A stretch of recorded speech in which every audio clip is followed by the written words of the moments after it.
Hello, good morning to all of you. So हम लोग जैसे कि आपको पता है टिश्यूज़ थर्ड चैप्टर को डिस्कस कर रहे हैं, जिसमें प्लांट टिश्यूज़ हम लोगों ने स्टार्ट किया था। ठीक है, कल मैंने आपको मेरिस्टेमेटिक टिश्यूज़ के बारे में बताया था कि उसको प्लांट टिश्यू को मेनली मेरिस्टेमेटिक और परमानेंट टिश्यू में डिवाइड किया गया है। ओके, सो मेरिस्टेमेटिक टिश्यू में एक बार और रिवाइज कर रही हूँ क्या कौन से टिश्यूज़ होते हैं। दीज आर ये तो पता ही है आपको, अब टिश्यू बताने की ज़रूरत नहीं है। It's a group of cell. So meristematic tissue जो है वो it's a group of cell that have the ability to divide. ठीक है, मेरिस्टेमेटिक टिश्यू वो टिश्यू होंगे जिनके अंदर डिवाइड होने की एबिलिटी होती है।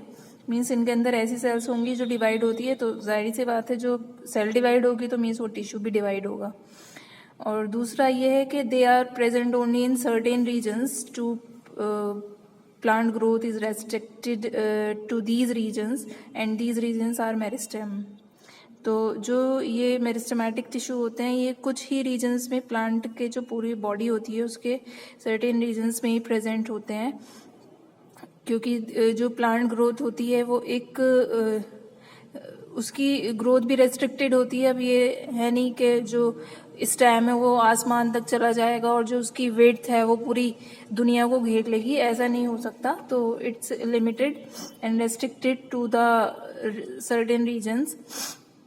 सिर्फ उन्हीं रीजन जहाँ जहाँ मेरिस्टेमेटिक टिश्यू प्रेजेंट होगा मीन्स वहाँ पर ग्रोथ हो रही होगी, क्योंकि वहाँ पर सेल डिवाइड हो रही होगी। ओके, तो उन्हीं रीजन्स को हम मेरिस्टेम बोलते हैं। उन रीजन्स को क्या बोला जाएगा? मेरिस्टेम बोला जाएगा। ओके, सो इन मेरिस्टेमेटिक टिश्यूज की वजह से क्या होता है, प्लांट की प्राइमरी एंड सेकेंडरी ग्रोथ होती है। अब ये प्राइमरी और सेकेंडरी ग्रोथ क्या है? प्राइमरी ग्रोथ आपकी जो प्लांट के अंदर लेंथ वाइज ग्रोथ होती है, प्लांट की जो लंबाई बढ़ती है, स्टेम बढ़ता है। ठीक है, तो length wise growth is primary growth, और जो सेकेंडरी ग्रोथ होती है वो विड्थ वाइज जो ग्रोथ होती है। विड्थ मतलब चौड़ाई में, तो प्लांट की चौड़ाई में, विड्थ में जो ग्रोथ होगी वो आपकी क्या कहलाएगी? सेकेंडरी ग्रोथ कहलाएगी। तो इसमें देखिए ऐसा होता है, जो मेरिस्टेमेटिक रीजन होता है आपका, सपोज यहाँ ये क्लियर आपको दिखाई दे रहा होगा। सपोज अब ये नहीं कह रही मैं ये ऐसे रेक्टेंगुलर या स्क्वायर में प्लांट होगा, तो सपोज प्लांट का कोई रीजन है, ये कोई पार्ट है, ये मेरिस्टेम वाला रीजन है जहाँ पर मेरिस्टेम प्रेजेंट है, ये मेरिस्टेम टिश्यू है। ठीक है, तो ये हो गया आपका मेरिस्टेम कहलाएगा। ये वो रीजन जहाँ पर मेरिस्टेमेटिक टिश्यू प्रेजेंट होता है वो मेरिस्टेम कहलाता है। अब इनके अंदर एबिलिटी होती है कि ये डिवाइड होती रहती हैं, वो तो आपको पता ही है। तो इनमें से क्या होता है, देखो कुछ सेल्स जो हैं वो अलग हो जाती हैं, कुछ सेल्स यहाँ से हटकर इधर आ जाएंगी, अलग हो जाएंगी। ठीक है, तो जो सेल्स अलग हो जाती हैं इनको डेरिवेटिव्स बोला जाता है। ठीक है, इनको क्या कहा जाता है? डेरिवेटिव्स। और जहाँ से ये आई हैं इन सेल्स को इनिशिएटिव बोला जाता है। ये रीजन तो मेरिस्टेम हुआ, यहाँ मेरिस्टेमेटिक सेल्स प्रेजेंट होगी, लेकिन ये इनिशिएटिव कहलाता है। और यहाँ से कुछ सेल्स ये अलग हो जाती हैं, इनको डेरिवेटिव्स बोला जाता है। ठीक है, ये डेरिवेटिव्स कहलाते हैं। और ये डेरिवेटिव्स बाद में मैच्योर होने के बाद, जब इनके अंदर मैच्योरिटी आ जाती है, ये जो सेल्स हैं ये सब मैच्योर होकर फिर परमानेंट टिश्यू का फॉर्मेशन करते हैं। परमानेंट टिश्यू हमने अभी पढ़ा नहीं है, मैं सिर्फ बता रही हूँ मेरिस्टेमेटिक टिश्यू से ही परमानेंट टिश्यू का डेवलपमेंट होता है। तो ये मैच्योर होकर यही परमानेंट टिश्यू का फॉर्मेशन कर देते हैं। ओके, इतना सा थोड़ा सा क्लियर आपको करना था। नेक्स्ट कैरेक्टरिस्टिक्स पढ़ लेते हैं, कैरेक्टरिस्टिक्स ऑफ मेरिस्टेमेटिक टिश्यू। तो इनके क्या क्या कैरेक्टरिस्टिक्स हैं? एक तो देखो, जो मेरिस्टेमेटिक टिश्यू हैं उनके अंदर जो सेल्स होती हैं वो बहुत ज़्यादा स्मॉल होती हैं। ठीक है, स्मॉल सेल्स होती हैं, और ये सेल्स का shape spherical, Oval, polygonal, rectangular कैसा भी हो सकता है। ठीक है, साइटोप्लाज्म जो होता है सेल के अंदर वो डेंस होता है। अब मुझे बार बार साइटोप्लाज्म बताने की ज़रूरत नहीं है, क्योंकि हमने सेकंड चैप्टर में साइटोप्लाज्म पढ़ा था। किसी को क्लियर नहीं है तो आप प्रीवियस वीडियो में जाकर चेक कर सकते हैं, पढ़ सकते हैं साइटोप्लाज्म क्या है। It's a fluid which is present inside the cell. तो इनके अंदर जो इन सेल्स के अंदर जो साइटोप्लाज्म होता है वो डेंस होता है। डेंस मतलब काफ़ी घना होगा, ठीक है। ज़्यादा मतलब ऐसा नहीं है कि ज़्यादा, वो बहुत कम है, डेंस साइटोप्लाज्म है। इन सेल्स की जो सेल वॉल होती है वो थिन सेल वॉल्स हैं, ओके। इनके अंदर जो न्यूक्लियस प्रेजेंट है वो लार्ज न्यूक्लियस प्रेजेंट है, ओके। न्यूक्लियस बहुत ज़्यादा बहुत ज़्यादा नहीं कह, मतलब लार्ज न्यूक्लियस होता है और वो सेंट्रली लोकेटेड है। सेंट्रली लोकेटेड मतलब बीचों बीच प्रेजेंट होता है और इनके बीच में कोई इंट्रासेलुलर स्पेस नहीं होता। इंटरसेलुलर स्पेस नहीं होता। इंटरसेलुलर से मतलब है बीच में कहीं भी स्पेस नहीं है। जैसे कि आप यहाँ देख सकते हैं जो ये सेल्स हैं ये कॉम्पैक्टली अरेंज्ड है, ठीक है। इनके बीच में कोई स्पेस प्रेजेंट नहीं होता। जैसे एक सेल ये है, एक सेल ये है, तो इनके बीच में कोई स्पेस नहीं होगा। इसी को इंटरसेलुलर स्पेस कहते हैं। मतलब सेल सेल के बीच में जो स्पेस बनता है वो इंटरसेलुलर स्पेस कहलाता है आपका, ओके। तो there is no intercellular space and there is no vacuole present in these cell. वैसे प्लांट सेल के अंदर जो वैक्यूल होता है वो काफ़ी बड़ा होता है which provide rigidity to the cell. लेकिन यहाँ जो ये मेरिस्टेमेटिक टिश्यूज की सेल्स होती हैं इनके अंदर जो वैक्यूल होता है वो नहीं होता। अगर होता है तो बहुत छोटा, वैसे होता ही नहीं है, ठीक है। तो इतना सब कुछ मतलब ऐसे करेक्टरिस्टिक्स हैं। आप स्मॉल सेल है, डेंस साइटोप्लाज्म है, वो सब इसलिए है ताकि देखो ये जो सेल्स हैं वो डिवाइडिंग सेल्स हैं। मेरिस्टेमेटिक सेल्स कैसी हैं? डिवाइडिंग सेल्स हैं। तो डिवाइडिंग, इसके अंदर डिवाइडेशन सही से हो जाए। जो हम लोगों ने, मैंने आपको बताया था ना सेल वाले चैप्टर में, माइटोसिस और मियोसिस दो डिवीजन होते हैं सेल के अंदर। सेल दो तरीके से डिवाइड होती है, तो हम उसी डिवीजन की यहाँ बात कर रहे हैं। तो इन मेरिस्टेमेटिक सेल्स के इतने अच्छे कैरेक्टरिस्टिक्स हैं जिससे वो ईजिली डिवाइड हो जाती हैं। स्मॉल है सेल तो कोई ज़्यादा वर्क नहीं करना पड़ेगा, वो ईजिली डिवाइड हो जाएगी। साइटोप्लाज्म डेंस होना ज़रूरी है डिवीज़न के लिए। सेल वॉल का थिन होना ज़रूरी है क्योंकि अगर थिक सेल वॉल होगी तो वो उसमें डिवाइडेशन में बहुत ज़्यादा प्रॉब्लम होगी। न्यूक्लियस का ऑब्वियसली लार्ज होना ज़रूरी है, ओके, क्योंकि वो कीप ऑन डिवाइडिंग, ये डिवाइड होती जाती हैं। और वैक्यूल नहीं है तो बहुत अच्छा है। तो जितने भी ये कैरेक्टरिस्टिक्स है these are suitable for the division of the cell. तो ये डिवाइडिंग सेल है, दैट्स वाई ये सारे इतने इसमें कैरेक्टर्स प्रेजेंट हैं, ठीक है। ये हो गए कैरेक्टरिस्टिक्स आपके। नेक्स्ट हम पढ़ लेते हैं टाइप्स ऑफ मेरिस्टेमेटिक टिश्यू। तो जो मेरिस्टेमेटिक टिश्यू है उनको 3 टाइप में डिवाइड किया गया है on the basis of their location in the plant body. Plant की पूरी बॉडी में जहाँ जहाँ उनकी लोकेशन है, जहाँ जहाँ मेरिस्टेमेटिक टिश्यू प्रेजेंट हैं, ठीक है, उनके बेसिस पर उसको 3 टाइप में डिवाइड किया गया है। First is apical meristem, second is intercalary meristem and the third one is lateral meristem. देखो इनके नाम से ही आप लोग पहचान जाएंगे। एपिकल मेरिस्टेम, एपिकल से मतलब है एपेक्स। एपेक्स मतलब जो आपका डीप, एपेक्स का मतलब होता है deep. So it is found at the growing tips of the stem, roots and growing young leaves. तो मोस्टली जो एपिकल मेरिस्टेम वाला रीजन है वो आपका कहाँ प्रेजेंट होगा?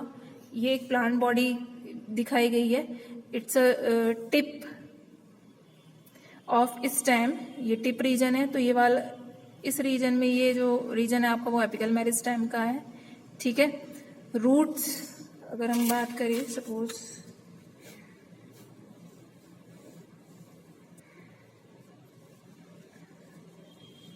ये ऐसे, तो स्टेम का टिप ये हुआ, तो ये एपिकल मेरिस्टेम वाला पार्ट ये हुआ, ठीक है।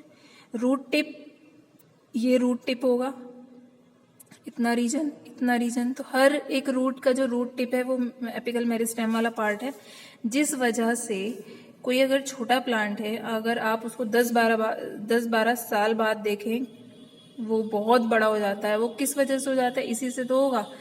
पहला आपने उसका स्टेम देखा था तो सपोज 5 फीट का था, अब आप देख रहे हैं वो कितना हो गया है 5-6 साल बाद, वो हो गया है आपका 12 और 15 फीट।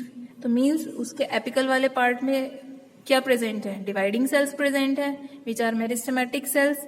वो कहाँ है, एपिकल वाले एपेक्स वाले पार्ट में। यहाँ जैसे कि tip of stem and the tip of root यहाँ प्रेजेंट है, तो वो डिवाइड होती रहेंगी तो बढ़ेगी ना, तो रूट्स भी उसकी काफ़ी बड़ी हो जाएंगी, अंदर तक डीप पेनिट्रेट कर जाएंगी सॉइल के अंदर, और ऐसे ही ये इसके स्टेम की हाइट भी बढ़ जाएगी। तो यहाँ ये मेरिस्टेम प्रेजेंट होता है, इसको एपिकल मेरिस्टेम को प्राइमरी मेरिस्टेम भी कहेंगे। So it is responsible for the elongation of roots and its stem. वो मैंने आपको बता दिया है, लेंथ बढ़ती है क्योंकि रूट और स्टेम के टिप में प्रेजेंट है, तो इस वजह से इसकी प्लांट की लेंथ के बढ़ने के लिए रेस्पॉन्सिबल है। सेकेंड है आपका इंटरकैलरी मेरिस्टेम, जो कि बताया गया है जैसे कि it is present at the base of leaves and twigs and at the base of internodes. देखो ये जो है आपका, ये कहलाता है नोड। किसी भी प्लांट में ये सब क्या होता है, ये नोड होते हैं, और दो नोड्स के बीच का जो रीजन होता है वो इंटरनोड कहलाता है, NODE। नोट नहीं है, नोड है। तो ये जो इंटरकैलरी मेरिस्टेम बताया है, ये रीजन आपका प्रेजेंट होता है at the base of internode. तो आपका जैसे कि इंटरनोड यहाँ है, इट्स अ इंटरनोड, तो यहाँ यहीं पर ये प्रेजेंट होगा। ओके, मेनली ट्विग्स के इंटरनोड ऑफ ट्विग्स वहाँ प्रेजेंट होता है। ट्विग्स क्या होता है, ट्विग्स वो रीजन है जहाँ से ब्रांचेस निकलती हैं। यहाँ से जैसे कि ब्रांच आपका ये ब्रांच निकलेगी, उसके बाद ये और डिवाइड होती जाती है यहाँ से। तो ट्विग वो रीजन होता है जहाँ से ब्रांचेस निकलती हैं। तो ब्रांचेस के इंटरनोड्स वाले पार्ट में ही ये इंटरकैलरी मेरिस्टेम वाला रीजन प्रेजेंट होता है। तो यहाँ ये प्रेजेंट होता है, समझ रहे हैं आप, यहाँ प्रेजेंट होगा। ठीक है, तो it is responsible to grow the branches and the leaves. Leaves जहाँ से निकलती है उसके नीचे वाले रीजन को ग्रो कराना। ठीक है, ये वाले रीजन को ग्रो कराना किसकी रेस्पॉन्सिबल है, इंटरकैलरी मेरिस्टेम की। तो जो इंटरकैलरी से मतलब है बीच में, तो बीच में ही ये प्रेजेंट होता है। सो जैसे कि यहाँ लिखा है, जो मैंने बताया था आपको, it increases the length of organs and branches and is responsible for the bending movement of twigs. Twigs मैंने बता दिया, वो रीजन होते हैं जो आपके जहाँ से ब्रांचेस निकलती हैं। ठीक है, तो ब्रांचेस को इलोंगेट करना, बढ़ाना उसकी लेंथ, लीव्स की लेंथ लीव्स जहाँ से निकल रही है उस पार्ट को ग्रो कराना, वो सब इस वाले पार्ट का काम है, इसकी रिस्पॉन्सिबिलिटी है। Okay, third one is lateral meristem. Lateral जो मेरिस्टेम है आपका, उसको कैम्बियम भी कहा जाता है, और लेटरल से मतलब है जो इस लेटरल साइड, ये साइड्स होती हैं। ठीक है, तो ये आपने देखा ही है, ये वाले साइड में यहाँ लेटरल मेरिस्टेम वाला पार्ट है। तो इसका काम है जो प्लांट की गर्थ है, ठीक है, जो डायमीटर है प्लांट का, डायमीटर से मतलब ये जो इसकी प्लांट की पूरी गोलाई होती है उसको गर्थ बोला जाता है, उसको इंक्रीज करना। जैसे प्लांट छोटा होता है, पतला होता है, इतना था आपने लगाया, अब आप सपोज उसको आपने 12 साल बाद देखा तो उसकी मोटाई इतनी हो गई, सो इट्स अ गर्थ। ये इसकी क्या है, गर्थ। तो जो गर्थ इसकी है वो किसके थ्रू ग्रो होती है, वो लेटरल मेरिस्टेम के थ्रू। उस पूरे रीजन में मेरिस्टेमेटिक सेल्स प्रेजेंट होती है, जिस वजह से इसकी गर्थ बढ़ जाती है। और मैंने बताया था जब प्लांट की जो मोटाई होती है, विड्थ वाइज जब प्लांट ग्रो करता है, जब उसके अंदर ग्रोथ होती है, तो वो सेकेंडरी ग्रोथ कहलाती है, सेकेंडरी ग्रोथ कहलाती है।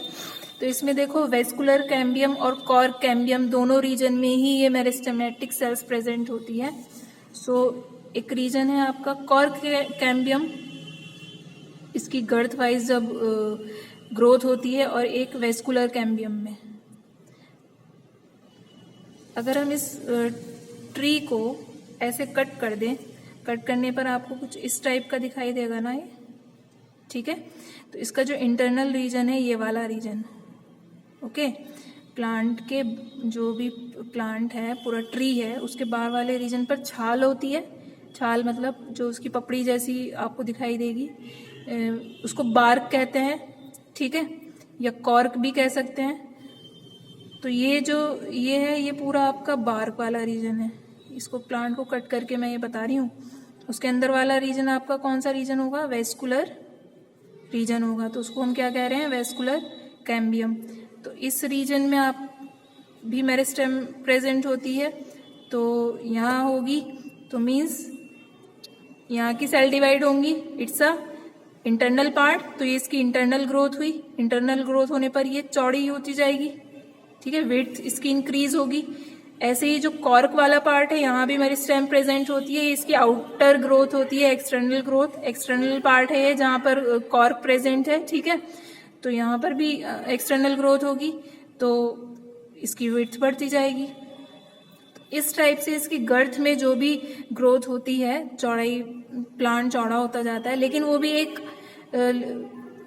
रेस्ट्रिक्टेड ग्रोथ होती है। ये नहीं कि वो होता जाएगा पूरी दुनिया को घेर ले, ऐसा कुछ नहीं है। एक रेस्ट्रिक्टेड रीजन तक ही जितनी चौड़ाई होनी होती है वो हो जाती है, ठीक है।